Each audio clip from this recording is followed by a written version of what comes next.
sommes dans le chapitre qui nous parle de son arrivée à Mali. On a lu l'Hadith. Je pense que nous sommes en train de prendre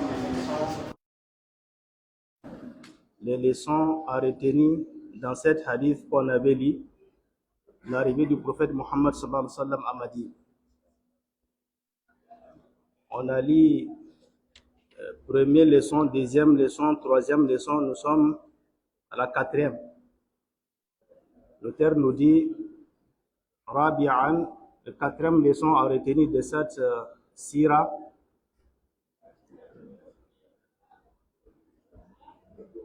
لما وصل رسول الله صلى الله عليه وسلم إلى قباء quand le prophète صلى الله عليه وسلم arrivé à Quba نزل على كلثوم بن هدم.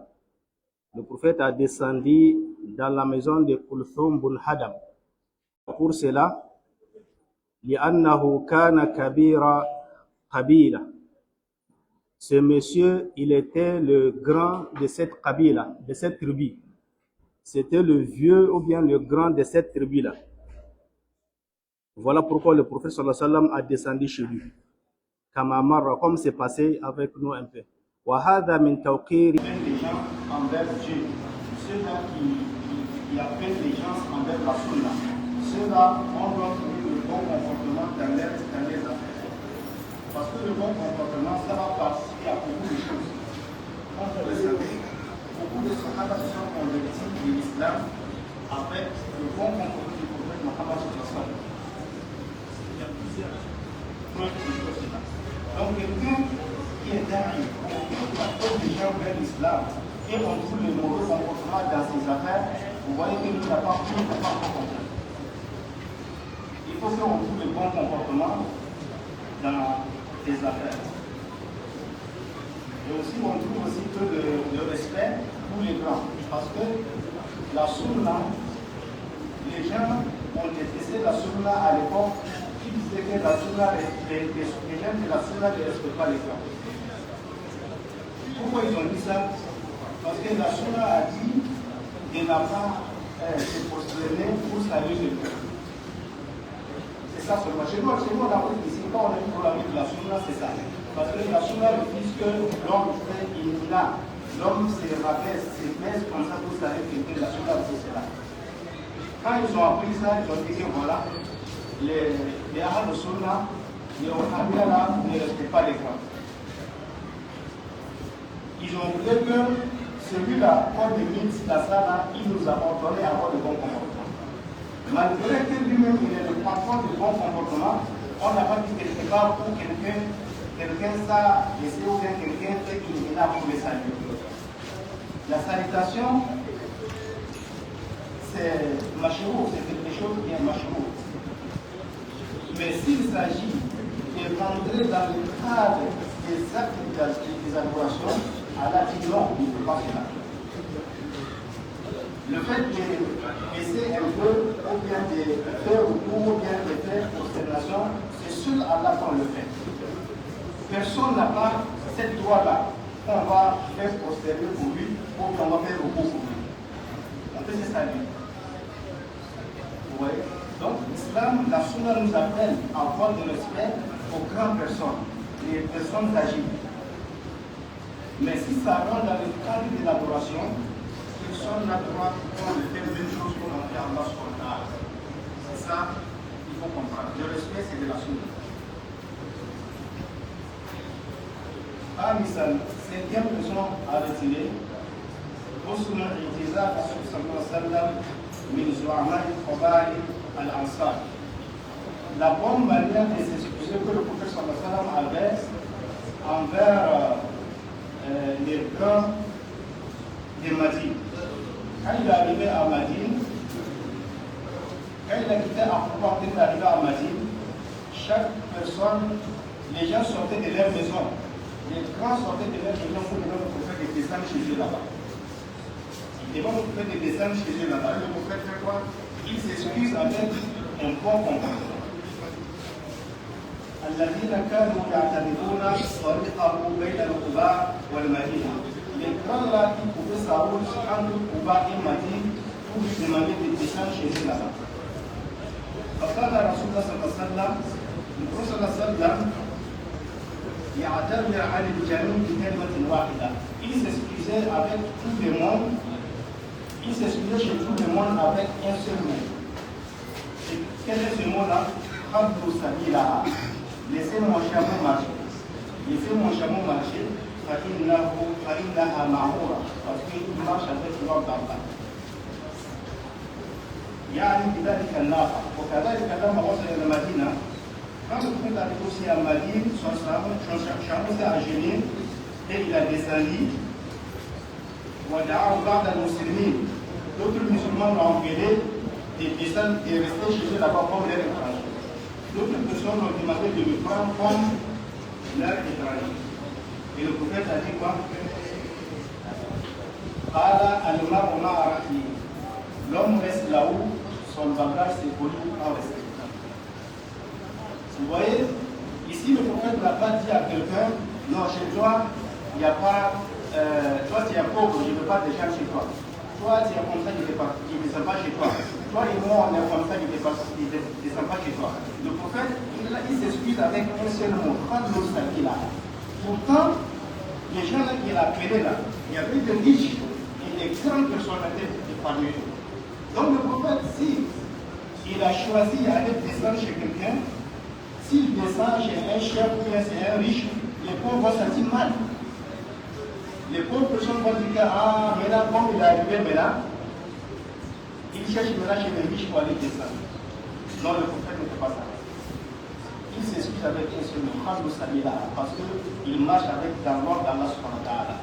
Soit il est arrivé où son salon va s'acheter et il a descendu. Il a demandé à des gens qui sont là-bas, qui est sa maison qui est proche ici. La maison de qui est proche ici. Abu Ayyub al-Ansari, il dit moi, voilà ma porte, voilà ma maison.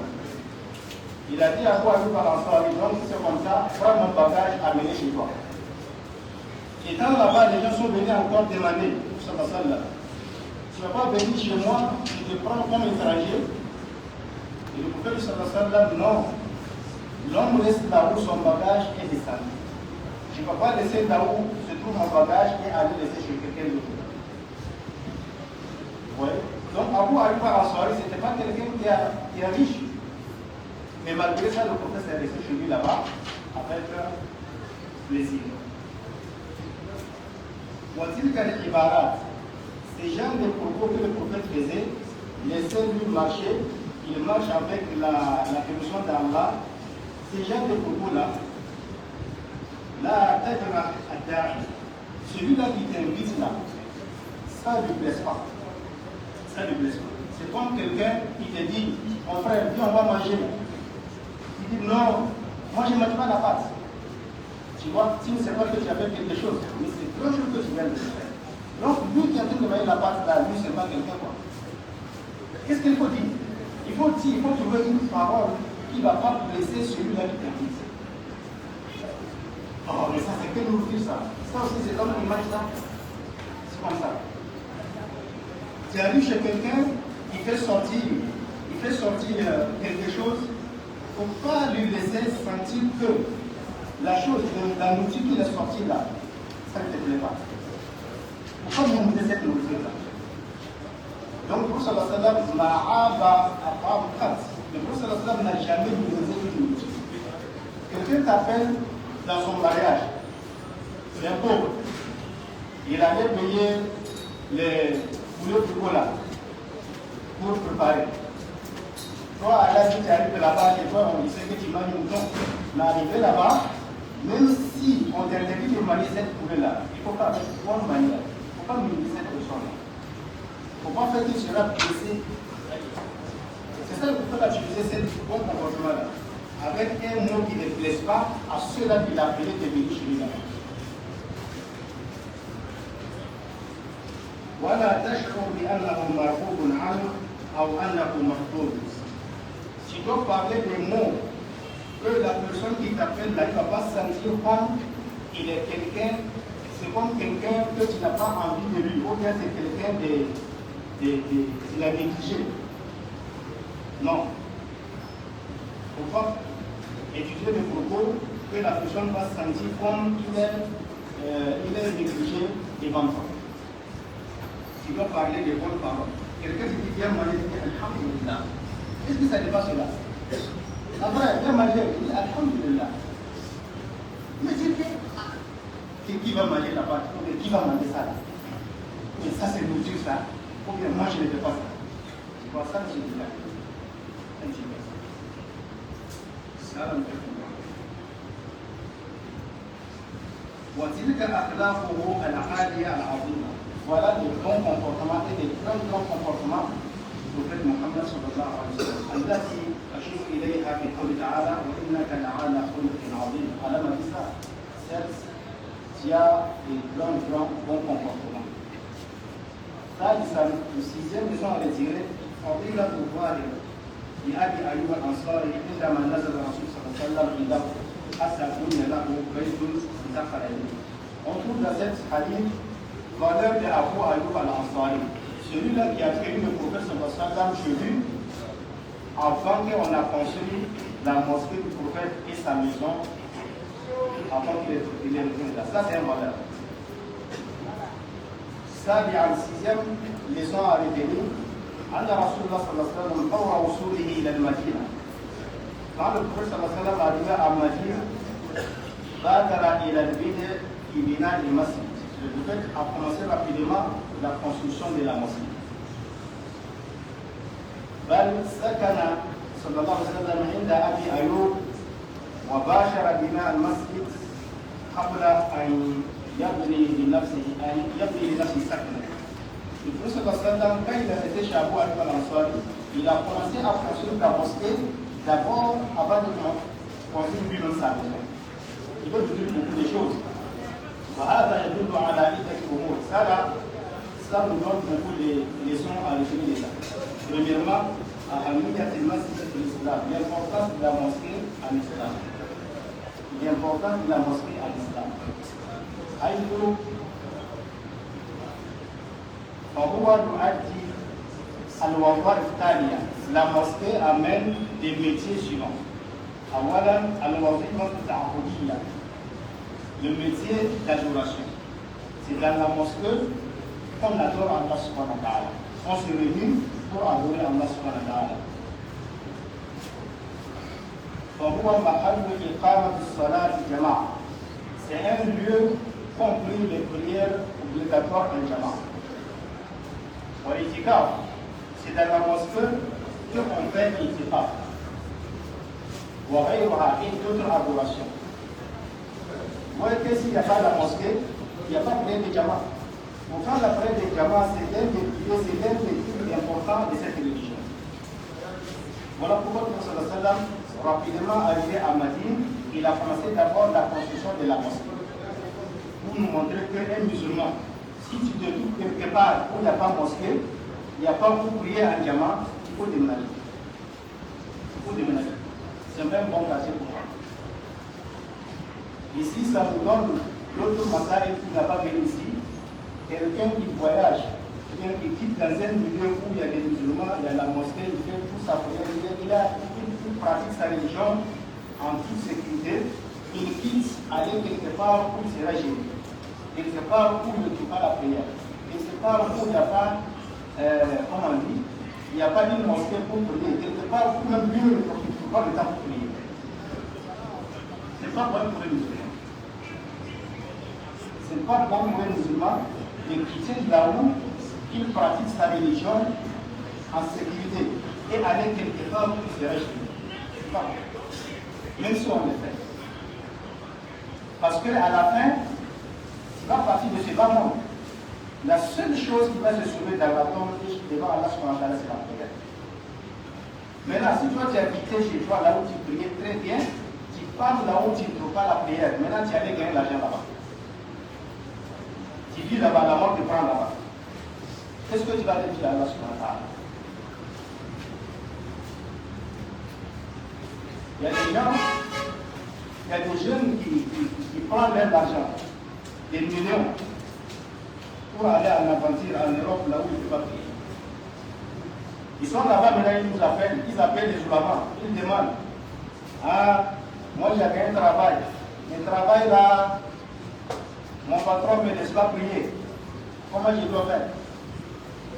Les millions que tu as pris à aller chercher ce travail-là, si tu prenais ça et tu entreprends quelque chose ici, au moins tu allais devenir ton propre patron et tu fais ce que tu fais de ton argent et de ton temps.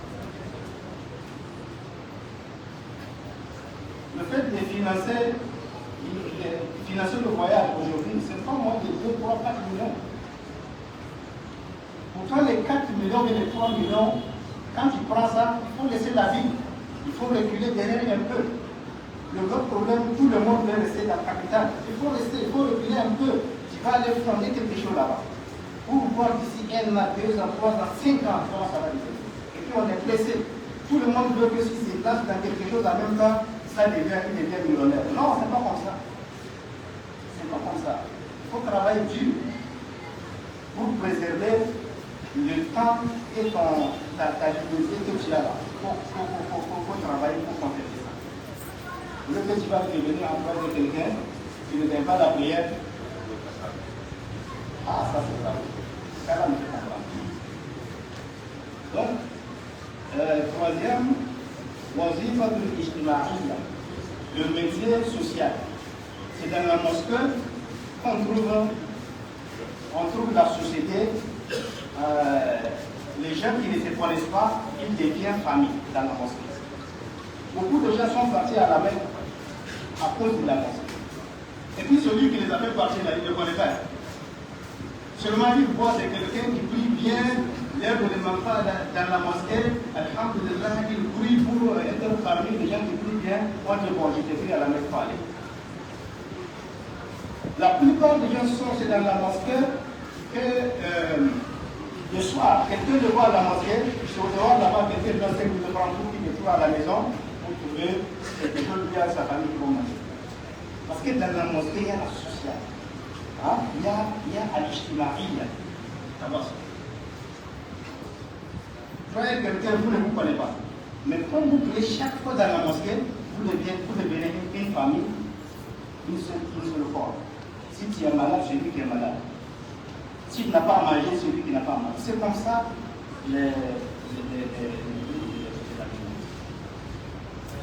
من خلال المسجد يتم التعارف بين أهل القرية. C'est dans la mosquée que les gens des villages se reconnaissent.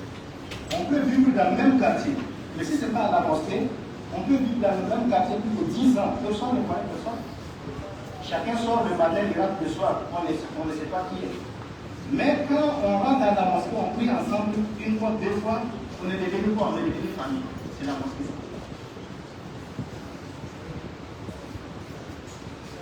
وتتحقق الأخوة الإسلامية والتواصل والتعاون بين المجتمع. Et la fraternité islamique, sa fondation s'est faite dans la mosquée. Comme je viens de le dire. Beaucoup de gens ont dit sabbat. Aujourd'hui, ils sont chez eux là-bas. Ils ont construit leur maison, ils dorment dedans. La sabbat existait dans la mosquée. C'était dans la mosquée. Aussi, on trouve à Hamiyat Surat al-Jama'a fil masjid, l'importance de prier en Jama'a dans la mosquée. فإن رسول الله صلى الله عليه وسلم لم يؤخر بناء مسجد إلى أن يستقر في مسكنه وبيته. Le prophète n'a pas retardé d'abord la construction de la mosquée jusqu'à il va construire lui-même sa maison avant de construire la mosquée. Pourquoi? Il a précipité à construire la mosquée qui est Touba. À Touba, quand il avait 2 semaines là-bas, il a précipité à construire la mosquée. Quand il arrivait en Madine, en même temps, il a construit encore la mosquée. Il a réuni les gens pour prier. Pour ça, c'est très important pour prier en Jama. ووردت في سنته أحاديث تدل على أهمية صلاة الجماعة. Dans la sunna, dans les hadiths authentiques, et les hadiths qui sont venus montrer l'importance de prier en Jama. Minha salat al-khawf, la prière de la peur, la prière en guerre. Le prophète sallallahu malgré qu'ils étaient en guerre, ils ont prié Jama, ils ont prié avec Jama. Là où On peut prier, c'est là-bas qu'il mérite que Dieu dise que bon, comme vous êtes dans la guerre, vous êtes dans la jihad, chacun n'a qu'à prier pour lui. Non. Dieu dit non, priez ensemble, mais c'est la forme de la prière qui va changer. Ça nous montre que celui-là qui est en paix, qui est assis sur place, qui n'a pas venu prier à la mosquée, il y a des gens qui voient qu'il n'a pas de prière. Il faut qu'il prie dans la mosquée avec Yama.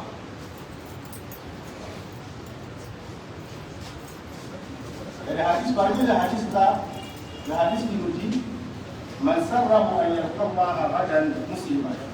Celui-là qui veut rencontrer Allah, étant musulman, l'endemain, فليحافظ على هؤلاء الصلوات حيث ينادى بهن.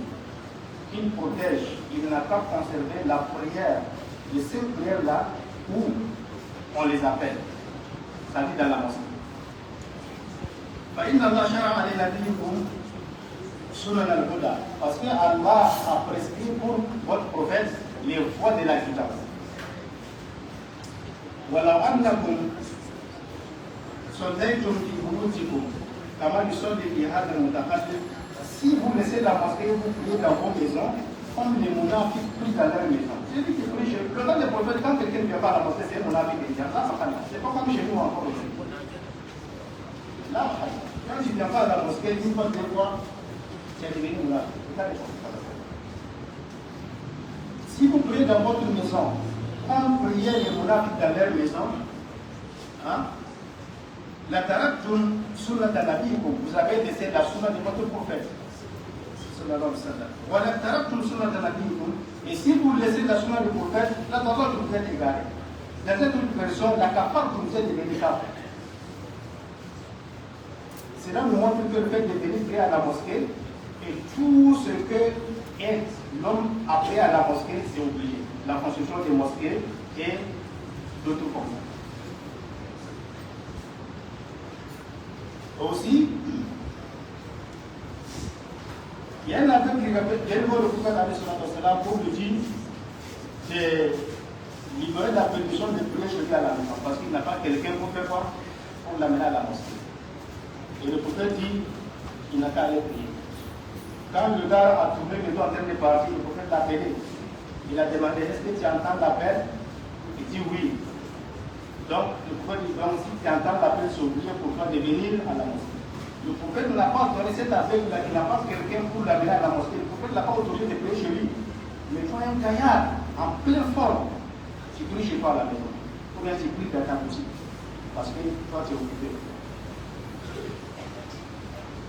Il y a des gens aussi qui sont, leur totem, c'est de rentrer à la mosquée. Je ne sais pas pourquoi. Ils n'aiment pas la mosquée. Il vient pour prier. Mais il va rester, c'est quand la mosquée va remplir, il va prier au dehors. Oui, il ne prie pas dans la mosquée. Il n'est pas pris dans la mosquée. Ça, c'est l'aliment de barca. C'est quelqu'un qui a suivi ces barcas-là. Tu viens à la mosquée pour rentrer.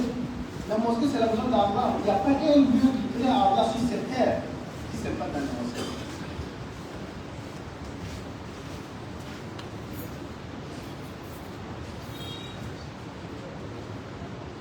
Aussi, on trouve l'importance d'entretenir la mosquée. L'importance d'entretenir la mosquée. Si vous entendez qu'il y a l'entretien de la mosquée, il faut venir, mes chers frères musulmans. Parce que c'est quelque chose qui est très bien pour toi. Tu es en train d'entretenir la maison d'Allah subhanahu wa ta'ala. Là, من البيتين في مشاركة رسول الله صلى الله عليه وسلم وهم يبنون المسجد نستفيد ثواب الرسول. Le prophète a participé à la construction de sa mosquée. On profite ensemble pour trouver à Tawabo. Le prophète se rappelle. Ce n'est pas quelqu'un qui a l'orgueil, c'est quelqu'un qui se rappelle. فقد كان يحمل على بطنه الشريف اللبن ويشاركهم في هذا العمل. Le prophète sallallahu alayhi wa sallam, il soulevait les briques. Il soulevait les briques lui-même et il participe à ce travail-là. C'est pas parce que le Sahaba ne veut pas travailler. Les Sahaba, ils sont prêts pour faire ça. À part le prophète. Il veut que le prophète ne pas s'asseoir. Eux, ils vont faire ça. Et le prophète dit non. Michel, il a participé. Il cherche quoi? Il cherche la récompense que ceux-là en train de chercher. Le fait de construire la mosquée, qu'est-ce qu'ils sont en train de chercher? C'est la récompense. Malgré qu'il est prophète, lui-même il fait des petits travaux pour faire quoi? Pour chercher la récompense. C'est là que nous montrer que le fait de chercher la récompense, personne n'a jamais dépassé de chercher la récompense. Même si tu es le grand imam de la mosquée, s'il faut un jour que tu peux prendre balai, tu balais la mosquée, ou bien tu prends un bouton, tu laves, ou bien tu prends quelque chose, tu fais quelque chose pour chercher la récompense. Ce n'est pas les gens qui crient derrière toi seulement qui vont laver la mosquée ou bien qui vont toujours entretenir la mosquée. C'est comme si eux, ils sont devenus, c'est pas quoi. Vous voyez? Il y a des imams aussi qui les prétendent dans la mosquée. Bon, on dit qu'ici, ils ont des bureaux ici, là-bas, c'est bon. Mais c'est très bon de prier devant les gens. Parce qu'en Afrique, toi, tu es devenu un miroir. Quand on dit Assalamu alaikum wa rahmatullah, Assalamu alaikum wa rahmatullah, tu prends ton habit et puis tu sors.